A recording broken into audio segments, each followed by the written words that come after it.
From the station working for you, this is Good Morning Indiana, streaming now. It's Wednesday, January 27th, right now at 6 on Good Morning Indiana. Really, it's just, I'm kind of taking things literally day by day, just surviving the best I can. 250,000 Hoosiers are at risk of being evicted.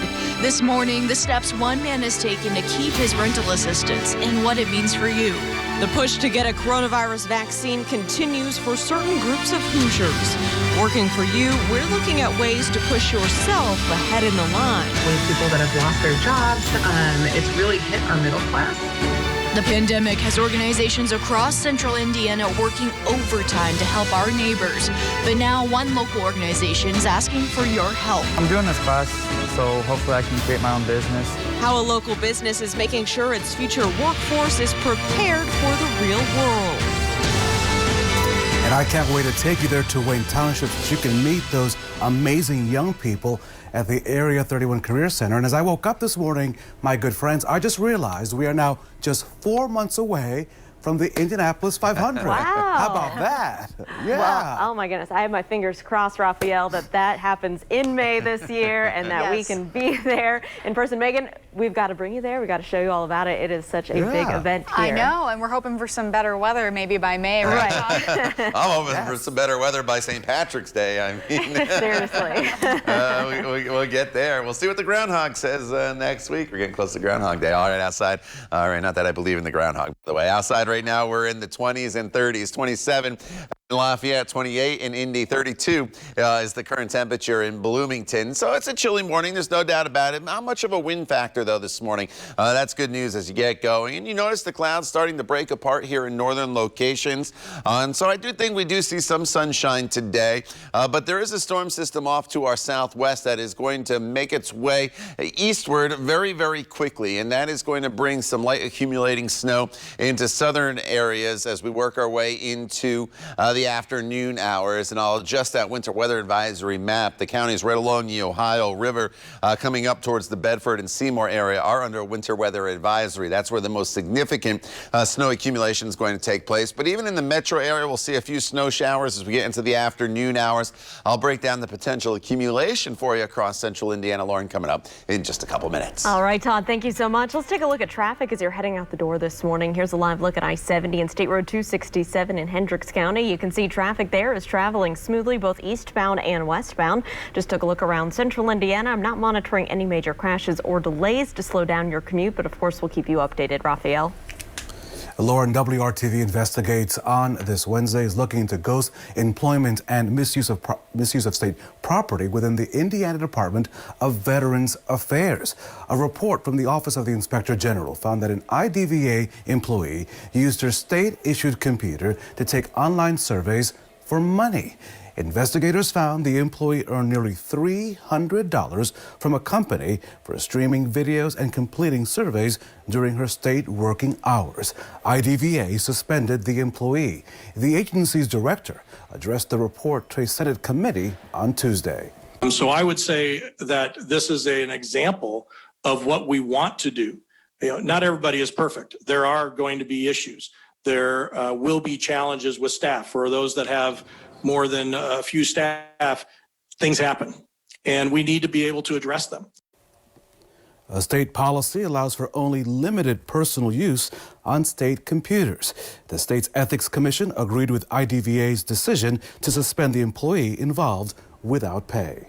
Raphael, more help is on the way for people struggling to pay rent as the pandemic continues. The city of Indianapolis has received nearly $29 million in federal funds for rental assistance. This fiscal ordinance is expected to go before the City County Council for approval next Monday to deploy the money. A central Indiana man talked with WRTV about trying to make ends meet during the COVID crisis. Derek Smith Jr. works in the sports industry. He's a father of 3 and says jobs are scarce right now, even temporary jobs. It's just been a hard transition just to really find work in the field, because then it's like, I hear a lot of people say, well, if you don't like those options, you shouldn't have chose those jobs. But I chose this job because I love what I do. I didn't think the whole world would, literally stop. When it comes to paying his bills, Smith says he has received rental assistance through the Indy Rent program. That helped temporarily, but did not last long. He was later hit with an eviction notice. Smith says he still has a roof over his head, luckily, only because of the national moratorium on evictions. Indiana is set to receive $448 million for rent and utility assistance in the latest congressional COVID-19 package. Smith hopes that money goes towards people who really need it, and soon, Lauren. Megan, it is 6:05. Let's continue to look at the coronavirus pandemic and its impact here on the state of Indiana. This morning, state health officials report nearly 1,800 new cases of the virus. So that's actually the lowest number of cases in a daily report since the middle of October. That's the good news. Unfortunately, an additional 80 Hoosiers have died with the virus. That's an increase from Monday's numbers, but we do want to note that Tuesday reports traditionally have a higher number of deaths. Raphael. The list is limited right now. First responders, healthcare workers, those age 70 and older, can make an appointment to get the COVID vaccine. WRTV's Kelsey Anderson explains that the wait times for those appointments can be quite long. Kelsey, good morning. I spoke to Ronald Metcalf, and he says with a little bit of perseverance and some flexibility, he was able to get his COVID-19 vaccine 2 weeks before his scheduled appointment. He said he had to drive over an hour to get there, but every mile was worth it. Metcalf is in his 70s and tells me when the state opened up vaccinations to those in his age group, he was on the phone immediately and scheduled his appointment in Hamilton County.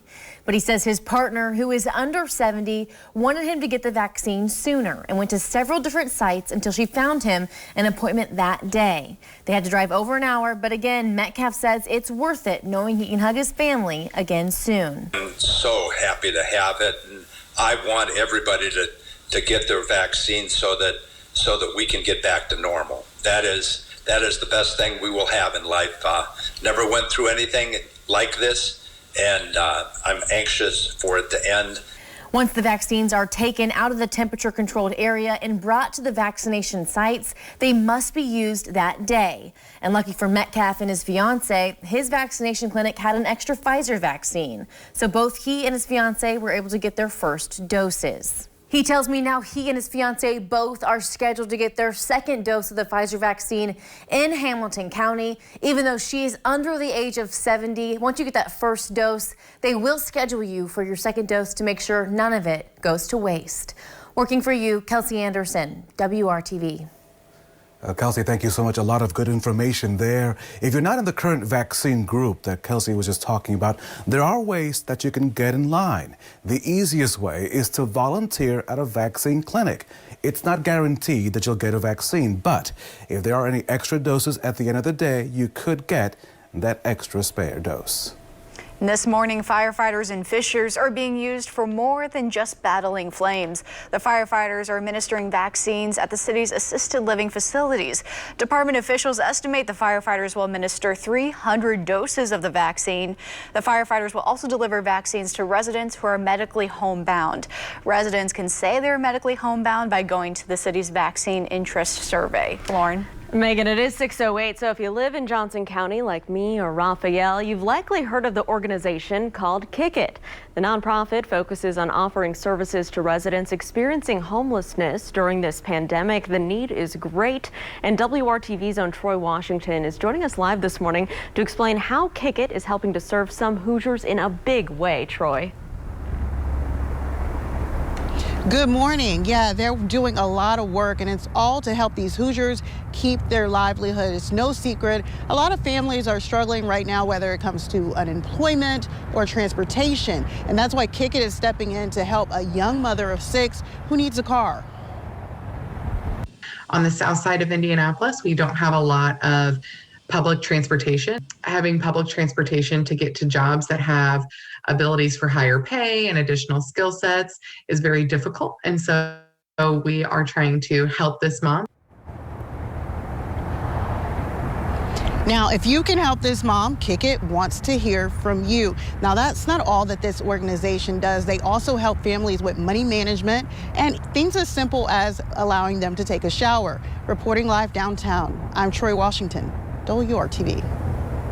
Troy, thank you. In October 2018, 3 children died while attempting to get on a school bus in Fulton County. Now, nearly 2 years later since their deaths, state lawmakers are trying to figure out how to change the laws to prevent similar crashes from happening again. This week, a Senate committee passed a bill holding people accountable if their vehicle drives past a school bus stop arm. The bill gives the vehicle's owner a $1,000 fine for passing that stop arm, even if they're not the ones driving. You can read more about the bill by downloading the WRTV app and clicking on this story. There's a shortage of HVAC and heating techs here in Indiana. Ahead in hiring Hoosiers, I'll show you the program helping get high school students into hot careers. Todd? And Raphael, all is quiet as you start your Wednesday morning across central Indiana, which is good news. But there is a storm system off to our west, and this will start to make its way into our area as we work our way into the afternoon hours, mainly mid to late afternoon, as you see here. But it will bring some accumulating snow to parts of the area. We'll break it all down for you coming up when Good Morning Indiana continues right here on WRTV.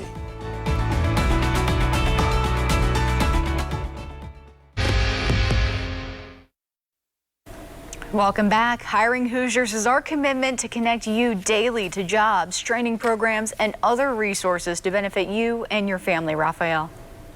And one of the city's largest employers is investing in the classroom of the present with an eye, of course, in preparing its future workforce for jobs in demand today and hopefully for those in demand tomorrow. Brett Schultz is wired to learn the basics of electricity. Mastering the circuit board is key to this HVAC training. I'm doing this class, so hopefully I can create my own business. Brett is not only interested in becoming an electrician, but also plans to get a plumbing certification. Big dream is probably commercial. I'm probably gonna start off in residential and then work my way up. This program at the Area 31 Career Center is part of the Wayne Township Schools. It received a boost from Carrier, which provided $45,000 in funding over 3 years and equipment for training. With our ability to provide Carrier equipment for real-world training, we're able to help develop the next generation of HVAC technicians. The company, with a furnace-making plant on the west side of Indianapolis, believes the investment will help address the pending shortage of air conditioning and furnace technicians in Indiana and across the country. You could work on residential equipment, which is real-world heating and cooling equipment. You could also work in the light commercial side of the house, so you could work on hospital equipment or office building or retail buildings. There really is a lot of opportunities that training like this could generate. The Career Center also offers a night session for adults seeking similar HVAC training. Our state government understands how important these programs are to the economy as well as the livelihood of individuals living in our community. Brett knows a lot is on the table. He plans to remain plugged in, knowing his future depends on it. And a big thank you this morning to teacher Corey Darling, a committed educator. He does a great job with that HVAC program. He's been on the job there at the Career Center for 12 years. The Career Center there, the Area 31 Career Center, offers 29 other career and technical programs. Time now to check your forecast on this Wednesday. Todd Clausen, I'm hoping to one day be able to roll out that snow removal machine, but I know my days are just fleeting away. Whatever happened for me? Last year, the 2 days before St. Patrick's Day, we got a lot of snow, Raphael. So there's hope all the way into March for you to fire up that snowblower. I don't think you'll have to use it today. Although I do think down in Johnson County, you'll see a little bit of light snow later on this afternoon. It's a quiet start to our day, but those snow showers will move into those southern locations during the afternoon hours. And there will be enough of an accumulation in spots, I think, to slicken up the roadways. Not everybody's going to see accumulating snow here throughout the course of the day today. Now this morning, temperatures are hovering generally around 30 degrees, a little below to the north where the skies have cleared a little bit. You're in the 20s. To the south where the clouds are a little bit thicker still. Bloomington and Bedford sitting at 32 degrees. Highs today, not much warmer than where we are right now. Temperatures essentially really don't move much at all throughout the day today, as we'll be in the upper 20s from Logansport to Frankfort to Kokomo, 29, and Anderson, middle portion of the state. 30 in Indy today for the high, about 31 in Martinsville and southern locations, 32 to about 34 degrees will be your high temperatures. Here are the clouds starting to break apart a little bit now across the area. Our storm system for today is off to our west. The bulk of the heavier or more significant precipitation is going to stay to our south. The common theme with this storm system is the further south you are, the higher potential for the snowfall totals for you in your neighborhood. The timing brings it in here by early afternoon in western locations, and then it'll spread to the east.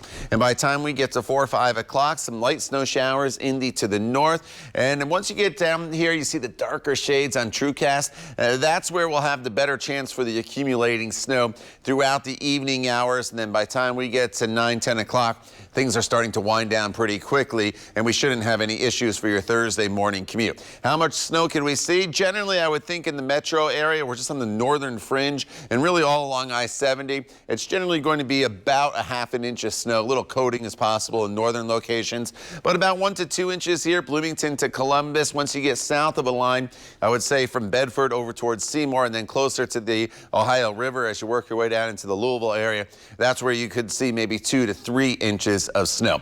Overnight tonight, teens and 20s across the area. It's a chilly start to the day tomorrow, but the good news is tomorrow features lots of sunshine as temperatures get back up to right around 32 degrees. Then going forward, Friday 35, so it's a little bit warmer, still nice and sunny on Friday. Saturday starts off dry, but then we get into some snow and then eventually changing over to a rain-snow mixture as we head into the day on Sunday. And then by Monday, as the colder air comes back in, we change back over to some snow showers. So kind of a sloppy weekend is ahead, but today everything should be in the form of some light snow as that storm Megan makes its way through the area. All right, thank you, Todd. And there's new information about the health of the Pacers' newest player, Caris LeVert. A team announced LeVert had surgery to treat a cancerous mass in his kidney, renal cell carcinoma. The Pacers say the surgery was successful, and the team's new guard is expected to make a full recovery. LeVert came to the Pacers from the Brooklyn Nets as part of a 4-team trade, sending Victor Oladipo to Houston. Before the trade was finalized, physical and medical tests revealed the mass. And the team says LeVert will be out indefinitely and no further treatment is needed. Raphael. Here's some great news this morning. One of the most popular IndyCar drivers has a full-time ride once again. This is some good stuff. Andretti Autosports announcing that James Hinchcliffe will be back in the number 29 Honda. This will be his 11th year competing in the IndyCar series and his 5th with Andretti. Andretti will also field full season cars for Colton Herta, Ryan Hunter-Reay, and Alexander Rossi. Marco Andretti has so far only announced the Indy 500 and his IndyCar schedule. And by the way, the Indy 500 is on May the 30th, just 4 months away. The overall season kicks off on April the 18th at the Barber Motorsports Park near Birmingham, Alabama. So we know thousands and thousands of Hoosiers have already gotten their coronavirus vaccines. Coming up, the big plans some people are making once they've got their shot, Megan. Plus, making history coming up on Good Morning America. Robin Roberts goes one-on-one with the first black woman to coach full-time in the NFL. Good morning to Spencer, Speedway, and everyone in Central Indiana. Time now is 6:21. You're watching Good Morning Indiana right here on WRTV.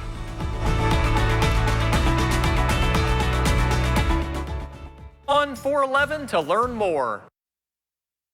Welcome back. It is 6:23. Let's take a look at traffic this morning. This is I-65 and I-865 on the northwest side of town. You can see traffic there is moving along up to speed. No major issues to report around the metro area. Okay, so here at 6:23, it's time we talk about what is trending at 6. So Raphael and Megan, either of you guys big Harry Potter fans? Oh yeah, I've read Megan all the books. Is. Yeah. Raphael, sure, right? I read one book, didn't really get into it. I don't know. Oh, I didn't read the books. No, I didn't read the books. Movies. I watched the movies. Okay. That counts.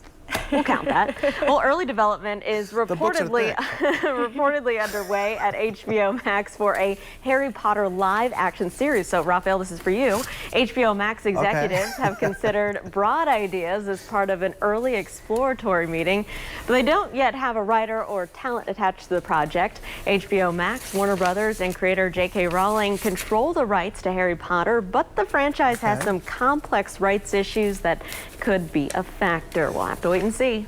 Yeah, cue all of the Harry Potter wands and robes, right? Yeah. Well, Atlantic puffins, you guys, are making a comeback. The birds are known for their colorful beaks and waddling walk. Now they're puffed up, their numbers, you get the fun there, to about 1,300 pairs. At one time, puffins had virtually disappeared from Maine, the only state in our country where they nest. But conservation efforts to reduce the number of herring, those are the fish, taken from state waters have come in handy for the puffins. So we're seeing a comeback from the puffins. They're cute. They are adorable. Yeah, I like them. I love their tuxedo look. Yes. They look fantastic. Stylish. So our first from Anissa Talash looks like any other woman, right? Jumping and swaying to a beat, working up a sweat. She is breakdancing, but the 18-year-old is doing her head spins in Afghanistan, which, as you may know, activities such as these for women are traditionally opposed. She has even received some death threats for doing all this, but she vows to carry on, perhaps even join the Afghan Olympic team. As a reminder, breakdancing will be an Olympic sport in 2024. Those are the same moves, guys and ladies, that our Todd Clausen does every morning when he walks into the studio, especially on a cold day. You will find Todd Clausen just hippity-hoppity. Oh yeah, go ahead, Todd. And the headstand. Raphael, I've said this many times, and our Good Morning Indiana viewers will probably know this. I'm good at one dance. Megan doesn't know this. The wedding waddle. That's about it. Yeah. Good to know. Yeah, we got it going on. That's all you need. That's all you need, Todd. Breakdancing is not in my future. All right, outside right now we are dealing with quiet conditions, but as we work our way throughout the afternoon hours, we'll start to bring in some light snow across southern portions of central Indiana. It's mainly I-70 to the south, with the more significant accumulations being about 1 to 2 inches, mainly as you get closer to the Ohio River. This morning, though, everybody is completely quiet. Those snow showers move in again by mid-afternoon, so they will impact, Lauren, the evening drive in those southern locations. We'll talk more about it coming up in just a few minutes. All right, Todd, we'll keep that in mind. Okay, so we're starting to see a little light at the end of this long pandemic tunnel. As our John Matarese explains, many people are making some big post-vaccination plans. Have you given any thought as to what you'll do once you receive your 2 vaccination shots? A new survey says get ready for a splurge in spending and travel, at least among those still working. Remember the Roaring 20s? Not that you were there, but we're talking about the parties, drinking to excess, and the world of the Great Gatsby. It was a reaction to the end of World War I and the Spanish flu. Some now predict that for 2022, if the pandemic is defeated. A survey by LendingTree says 80% of Americans plan a splurge once they're vaccinated. That could include air travel, dining in fine restaurants, movies, and concerts. But from the Doesn't That Stink file, the millions of Americans still unemployed who won't be splurging. LendingTree says 15% of people say they will not change their activities after vaccination because they don't expect to feel financially secure. And that stinks. LendingTree says that shows the big divide in America. People working remotely are making more money now that they no longer commute. But many service workers and those laid off face a bleak year ahead. LendingTree says as your vaccine date gets closer, try to build up a little splurge fund for your tax refund or stimulus check, and that way you don't waste your money. I'm John Matarese. Good Morning, Indiana.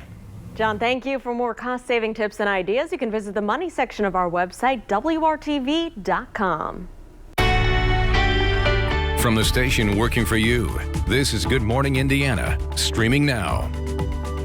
Now on Good Morning Indiana, on this Wednesday morning, here's a look at your 6:30 news feed. An inmate who escaped from the Hancock County Jail earlier this month is back in custody. 22-year-old Tyrell White was arrested in Marion County on Tuesday. State police troopers found him around 30th and Graham Avenue. Deputies say White ran away from the Hancock County Jail on January 10th while taking out the trash behind the jail.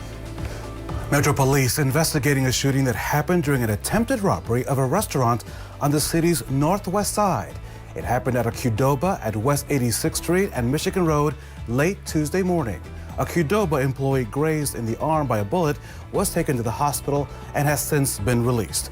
Police have not released any other information about a suspect. The animal health company Elanco is cutting 50 jobs at its world headquarters out in Greenfield. Elanco says that part of the cuts are part of a worldwide restructuring that includes the closing of research sites in New Zealand and in Europe. Just last month, you may remember that Elanco announced it was moving its headquarters from Greenfield to Indianapolis. They're actually moving to the site of the former GM stamping plant located near the White River. Megan. The Indiana Pacers will soon welcome more fans to Bankers Life Fieldhouse. The Pacers have allowed up to 1,000 fans in recent games.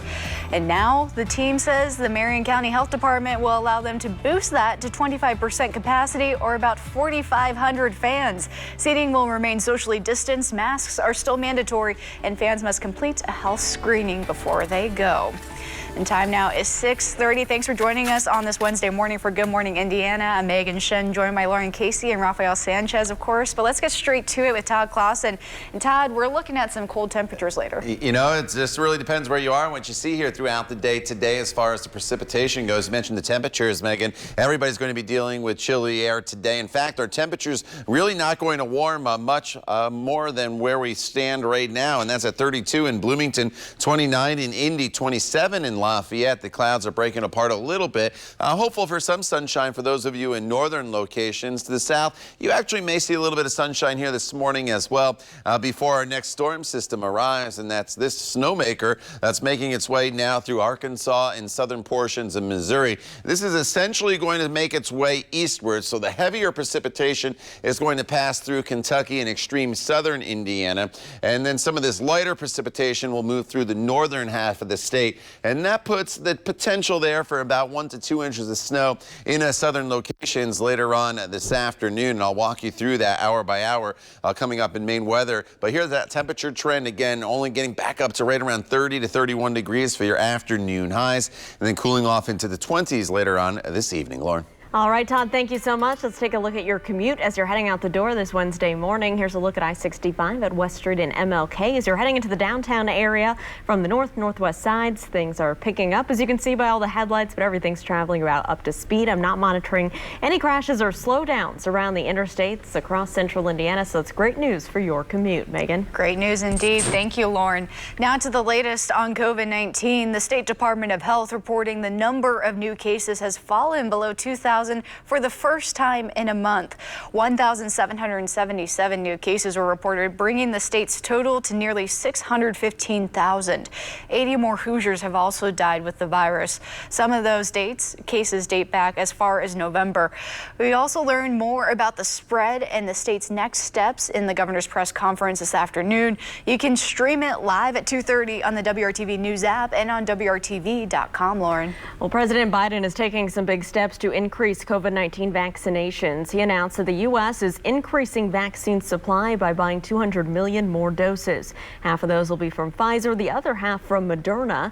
In his press conference, President Biden said that the supply would raise the state weekly distributions from 8.6 to a minimum of 10 million doses. So far, nearly 450,000 Hoosiers have received their first dose of a COVID-19 vaccine. Also today, the president is expected to reopen enrollment for Obamacare tomorrow as part of a series of executive actions on health care.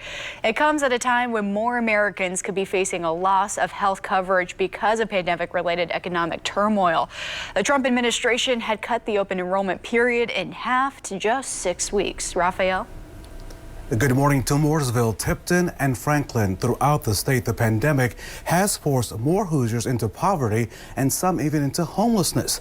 A Johnson County organization, Lauren, has been working overtime to help people get back on their feet. And Lauren, as you know, this is one of my favorite non-for-profits here in Johnson County. Yes, I think we've all heard of it. And our Troy Washington is joining us live this morning with more on this nonprofit's latest venture that could really help people in our community, especially one mom in particular. Troy.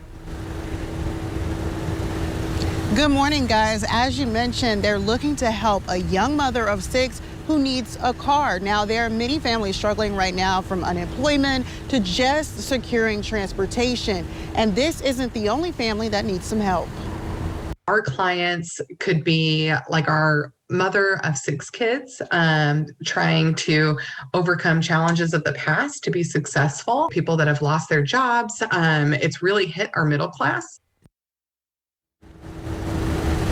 Now, Now, again, if you can help this mom, Kick It does want to hear from you. But if that's not the case, any donation, big or small, it all helps. Reporting live downtown, I'm Troy Washington, WRTV.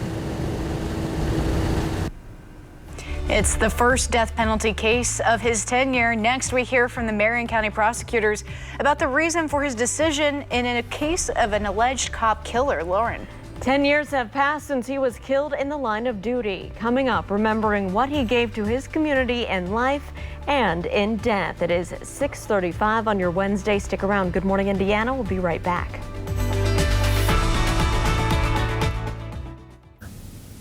Right now. Welcome back. Developing this morning, the Marion County Prosecutor's Office announcing it is seeking the death penalty against a man who's charged with killing IMPD officer Brianne Leith. Elias Dorsey is accused of shooting and killing Officer Leith on April 9th last year. Police say Dorsey fired shots through a door, striking Leith as officers responded to a disturbance call. Raphael. While Tuesday's decision to pursue the death penalty means that the case is moving forward, it is also possible that the case may not make it to a jury for another 3 years. This morning we hear from Brianne's mother and the Marion County prosecutor right here on Good Morning Indiana. This could take many years before it gets to a courtroom. That's a long time, whether it's 5 years, 3 years, 1 year. How do you prepare a family to get ready for this process? I think the biggest thing is just being honest with them and letting them know this is what you're signing up for. It is going to be a long process, and there's not going to be an immediate resolution or a resolution anytime soon, and you have to be patient and willing to work through this process. Are you folks prepared for what can be a very long stretch? And then if you do get the conviction, as you know, the accused then gets all these appeals, so this thing can drag on for even more years. We knew it's going to take some time. And we're prepared for that. Yeah. Unfortunately, it's going to take some time, but Brianne would do it for me, I believe. So I'm going to do it for her. An amazing family in our community. We've also learned that the death penalty trial for the man accused of killing Southport Lieutenant Aaron Allen is now set for March of 2022. In July of 2017, Lieutenant Allen was shot and killed in the line of duty. While responding to an overturned vehicle, the driver allegedly shot Allen multiple times. And Raphael, this week also marks 10 years since the death of IMPD officer David Moore. During a traffic stop on January 23, 2011, Moore was shot by a suspect 4 times. He fell into a coma and was eventually taken off life support on January 26. Moore was an organ donor and he helped to save several lives. Lance Lewis, who received Officer Moore's lungs, was there when IMPD, family, and friends held a memorial ceremony for Officer Moore. Didn't know David, obviously, but in talking with Carol and Joe and Spencer and other folks, I know that he loved his job. He loved his community.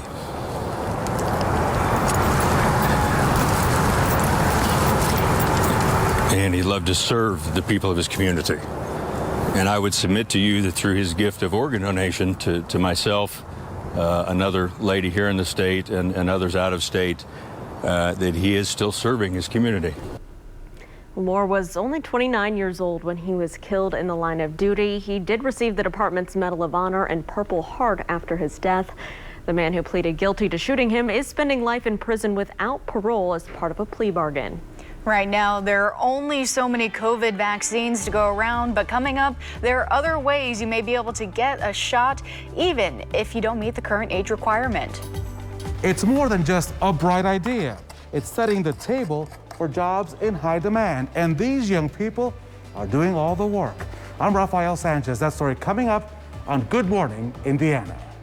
And Raphael, snow is in the forecast as we go throughout the course of this Wednesday. This morning, as you walk out the door, though, it is completely quiet. The skies are partly cloudy. Our storm system is off to our west.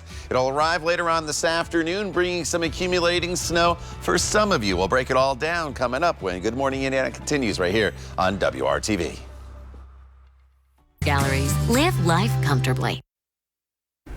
Welcome back to Good Morning Indiana. It is 6:43. Here's a live look right now at your commute up at I-465 and Keystone Avenue. Now, near this area, you can see traffic is traveling smoothly both eastbound and westbound. Just got a report of a crash blocking a left lane in the westbound direction near this area. So just be aware of that. I don't think it'll slow down your commute too much at this hour. This is a spot we'll continue to monitor, though, throughout the morning. Megan. Lauren, thank you. Right now in Indiana, you can make an appointment to get a COVID-19 vaccine if you're a first responder, healthcare worker, or over the age of 70 years old, Lauren. That's right, but because of some ongoing supply issues, you could be waiting a few weeks for that appointment. Our own Kelsey Anderson is joining us today and saying that there's some ways you could possibly move yourself up in that list. I spoke to Ronald Metcalf, and he says with a little perseverance, flexibility, and the willingness to drive, he was able to get his first dose of the COVID-19 vaccine weeks before his scheduled appointment. Metcalf is in his 70s and tells me when the state opened up vaccinations to those in his age group, he was on the phone immediately and scheduled his appointment in Hamilton County.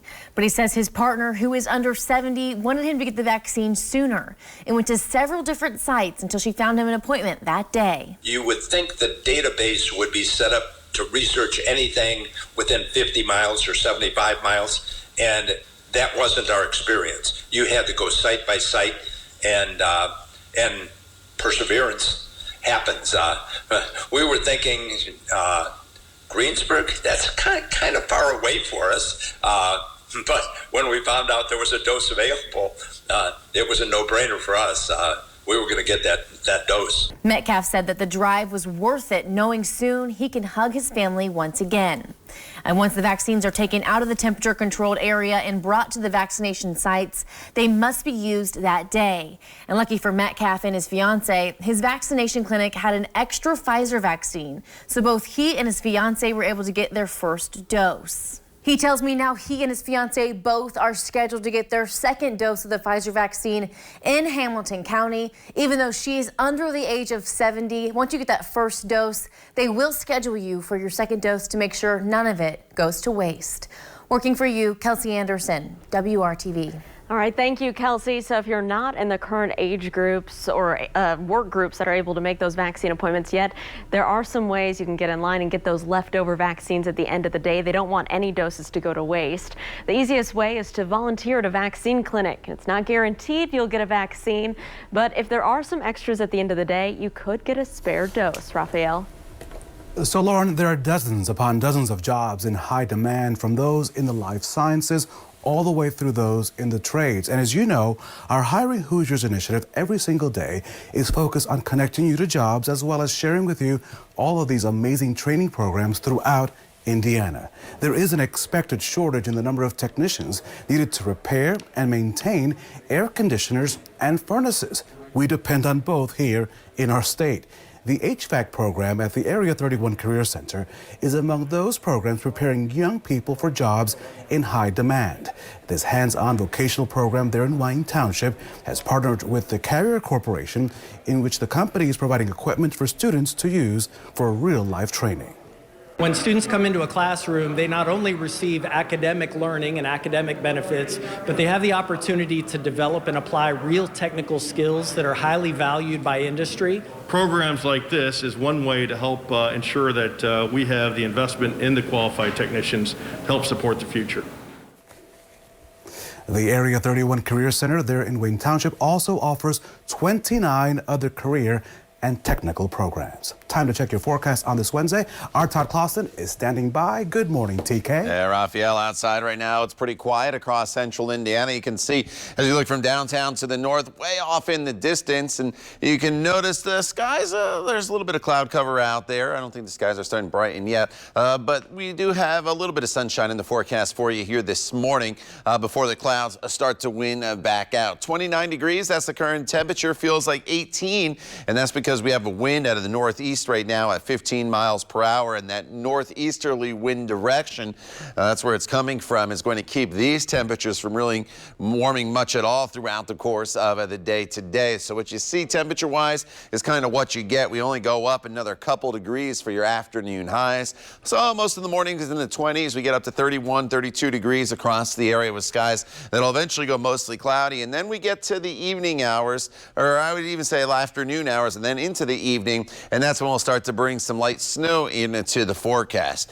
Here's a few breaks in the clouds here and there across parts of the area. The storm system that we're looking at, it's not a super strong system, and the heaviest of the moisture is going to pass to our south through Kentucky, and then it's gradually going to become a little weaker, the storm, and that is in less in the way of potential accumulation as you work your way from the Ohio River north through central Indiana. Let me take you over to TrueCast and we'll time it out for you. Here we go. The timestamp is in the top right-hand corner of the screen there for you. This is 1:30 in the afternoon or thereabouts, and you notice the snow starting to overspread the southern half of the state. And you notice once you get north of I-70, it really tapers off pretty quickly. And this is just really some very, very light snow. It's these darker shades of bluish gray that where we have the best potential for the accumulation. And it comes in at the time where you may be picking the kids up from school, you may be wrapping up your workday in southern locations, have to get home. So there could definitely be some slick spots here in southern locations as we work our way throughout the afternoon and into the early evening hours. And then that storm system is out of here by about 9-10 o'clock tonight. It's not a huge snowmaker. We're generally looking from Indianapolis down towards Bloomington and Columbus, an inch or less of snow. Once you get to Bloomington, over towards Columbus and then points to the south, 1 to 2 inches of snow. And there may be some 3-inch totals there as you get a little closer to the Ohio River. I didn't really fill in much here to the north. I think you definitely could see maybe a quick coating with some of these snow showers that will move through, but I don't think it's really going to be a whole lot to hamper conditions or the roads later on today for you. There is a winter weather advisory once you get just south of Jackson and Lawrence County, so keep that in mind if your travels take you towards Louisville here later on this evening. Overnight tonight, the snow comes to an end. Temperatures in the teens and 20s. Tomorrow's a bright day for us. We get the sunshine back. We don't really warm a whole lot. We're still right around the freezing mark for your afternoon high. But then on Friday, we do get above freezing. Still lots of sunshine in the forecast, a high of 35. Saturday starts dry, and then we get into a rain-snow mixture Saturday afternoon into the evening hours. That continues into Sunday before it ends as snow showers on Monday. So it's one of those deals, once again, Lauren, starting Saturday afternoon and evening and through the rest of the weekend, that we'll probably have a whole mixture of rain, snow, and sleet across the area. All right, Todd, thank you so much. Let's take a look at your commute this Wednesday morning. We do have a report of a crash up on the north side of town, creating some delays along the northeast side. You're looking live right now at I-465 near East 82nd Street, and you can see the cars there slowing down on your screen. Those are traveling northbound and then westbound on 465 around the loop there. The crash is reported just before Keystone Avenue in the left lane, creating some stop-and-go conditions. About a 5-minute delay at this hour, but it could be building as we get into the rush hour. So keep that in mind if you're traveling on the north and northeast sides of town, and of course we'll keep you updated, Megan. Good to know. Thank you, Lauren. And we know it'll be headlined by the weekend, but coming up in our next hour on Good Morning America, more on who else might be joining him for the Super Bowl halftime show, plus a surprise special guest appearing before the big game. And they say the prognosis is good for their newly acquired star. The latest on Indiana Pacers' health, plus more of your top stories are coming up right after the break. Stick around. WRTV. Welcome back. It's 6:54 on Good Morning Indiana. More snow could be on the way. Todd Clausen has more on when it could happen and how much we could see. That's coming up right after your top stories this Wednesday morning. Raphael. Let's get started. More help is on the way for people struggling to pay their rent as this pandemic continues. The city of Indianapolis has received nearly $29 million in federal funds for rental assistance. A fiscal ordinance is expected to go before the City County Council for approval next Monday to deploy that money. Well, it's been nearly 2 years since the deaths of 3 children crossing a highway to get to their school bus, and state lawmakers are still trying to figure out how to change the laws to prevent similar crashes in the future. So this week, a state Senate committee passed a bill holding people accountable if their vehicle drives past a school bus stop arm. This bill would give the vehicle's owner a $1,000 fine for passing a stop arm, even if they're not the one driving, Megan. The Indiana Pacers say Karis LeVert had surgery to treat a cancerous mass in his kidney. The Pacers say the surgery was successful and the team's new guard is expected to make a full recovery. LeVert came to the Pacers from the Brooklyn Nets as part of a 4-team trade, sending Victor Oladipo to Houston. The team says LeVert will be out indefinitely and no further treatment is needed. Let's get a look at the weather, though, with Todd. All right, you mentioned the snow earlier. We're just fine here this morning. The snow will come into parts of the area here starting by 1-2 o'clock in the afternoon. Snowfall totals generally will be light, an inch or less from Indianapolis down towards Bloomington and Columbus, and then you get to the 1 to 2 inch range as you work your way a little further south than that. Maybe a coating in northern locations or some snow showers. Thursday and Friday are just mostly sunny with temperatures in the 30s, and then as we get into the weekend, Saturday afternoon and evening, a wintry mix develops that will continue through Sunday, although Sunday is probably more rain than anything, and then on the backside of that system as the colder air comes in, we'll transition Sunday night back over to some snow showers as we head into the day on Monday. Ooh, it looks like a chilly weekend. Thank you, Todd. We're back in 25 minutes and throughout Good Morning America with the latest news, weather, and traffic updates. And an update for drivers out there. We now have 2 lanes, it looks like, blocked on 465 traveling north, then west on 465 heading towards Keystone Avenue. Delays are building up to about 10 minutes now, so plan ahead. Remember, all your news can be found throughout the day on the WRTV mobile app. Want to thank you for joining us and watching Good Morning Indiana. We'll see you tomorrow.